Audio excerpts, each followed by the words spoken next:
Hi there. Welcome to the unexpectedly online component of our film history course.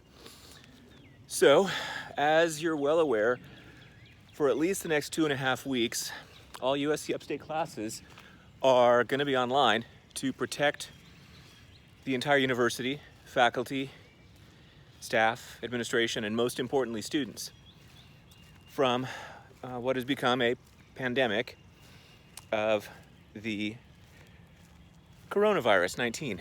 So this is a big deal. You might find the university's response drastic. I hope you don't. If you recognize that the number of sports leagues that have shut down operations, we're talking about a loss of revenue of $10 billion for those organizations, notwithstanding the hospitality industry, which is going to take a massive hit with the hotel rooms that are closing. MGM, in fact, just closed their entire 13 hotel operation in Vegas. So corporations lead the way, unfortunately. Well, people lead the way, corporations follow. And corporations don't want to be responsible in a litigious sense for deaths that take place on their property. So if MGM and the NBA and the NCAA are going to care about this, then we are too. So this is going to be a bit different. I hope that you've read the email that you received, or rather the Blackboard announcement probably. I'm running 4 classes online, and usually I take a week to create each one, and I had 2 days to make all 4, so I'm a little harried. Speaking of harried, I'm trying to look like Syndrome from The Incredibles. Is it working? So the most important thing right now is not our class. The most important thing for you is to stay safe. And you're well aware at this point, I think, of social distancing, that we'd like you to quarantine yourselves to the extent possible. Now, I'm lucky. I can teach at home.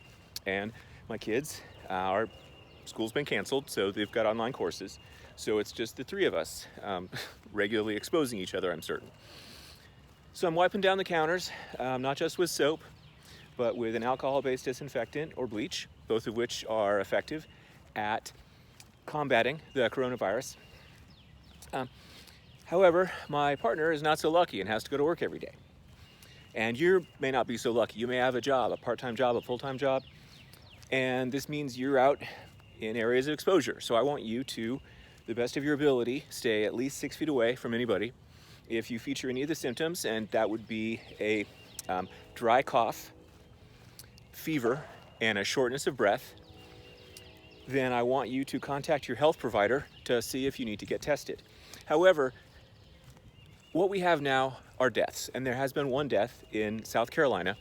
The greatest number of deaths, I believe, have taken place in the state of Washington and the state of New York, which has to do for a couple of reasons. One, the original, not patient 0, but there was a mass infection at a, I believe, rest home in Seattle. And then New York, well, everybody goes to New York. So you're going to have your deaths, and then you're going to have your diagnosed cases, right? But that number of diagnosed cases dramatically undernumbers the people who actually have the virus. It's possible to ignore that you have it, not be tested. It's possible to be asymptomatic, and this is especially true for folks under 20. Folks under 20 are very likely to, if they have the virus, feature no symptoms of the virus, but that does not reduce the possibility of them transmitting that virus.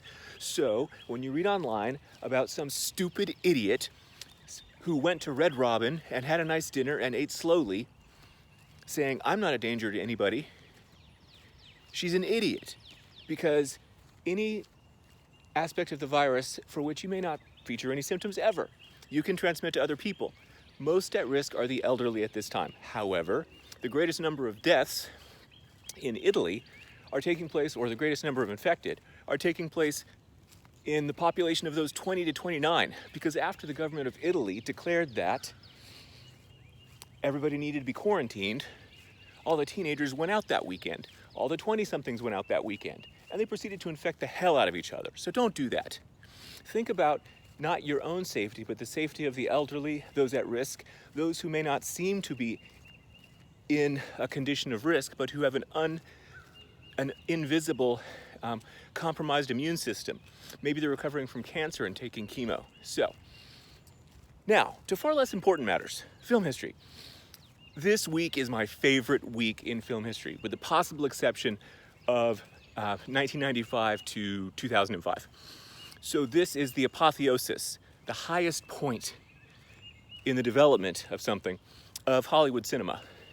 Arguably, films after this period, up until the early 90s, merely rehash what's developed in films of this period, 1934 to 1948. But 1939 is and then 2 or 3 years on each side. So A, first animated feature. If you look at the Box Office Mojo top grossing films, you're gonna see a bunch of Disney Pixar films and a bunch of MCU films. And let's get real, those are animated films. We're gonna get in 1939, Gone with the Wind. Still to this day, adjusted for inflation, the highest grossing film of all time. We're gonna get The Wizard of Oz.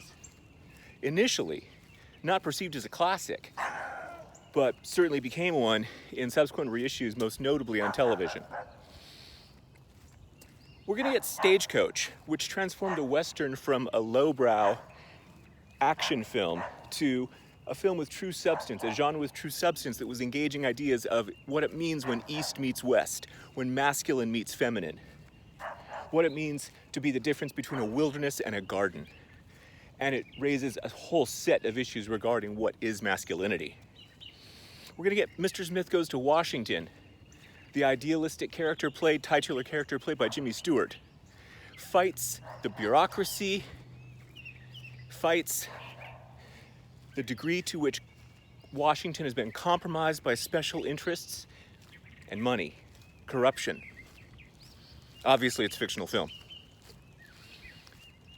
We're gonna get films like Ninotchka and others that have largely dropped from the contemporary popular consciousness, but they all haven't. You'll note that I've included on our course content 3 photos that I took at Ingles Supermarket a few weeks ago. And I've highlighted 2 specific magazine covers. In 2020, magazines are being distributed in supermarkets, recognizing the historical impact of Gone with the Wind and John Wayne Westerns. Now, I would add a personal note.